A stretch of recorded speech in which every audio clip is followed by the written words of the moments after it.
問什麼是克魯克斯輻射計？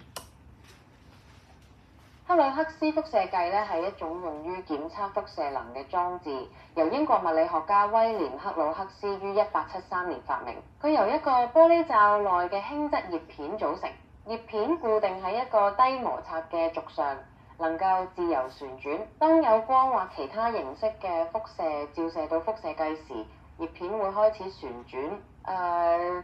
呢一種現象咧，最初被認為係因為光壓導致嘅。但後來研究發現，真正嘅原因咧係由於熱氣流嘅效應。當光線照射到葉片嘅暗面嘅時候，氣體分子會被加熱並產生微小嘅氣流，推動葉片旋轉。克魯克斯輻射計常被用作教學工具，以展示輻射能同埋熱力學嘅基本原理。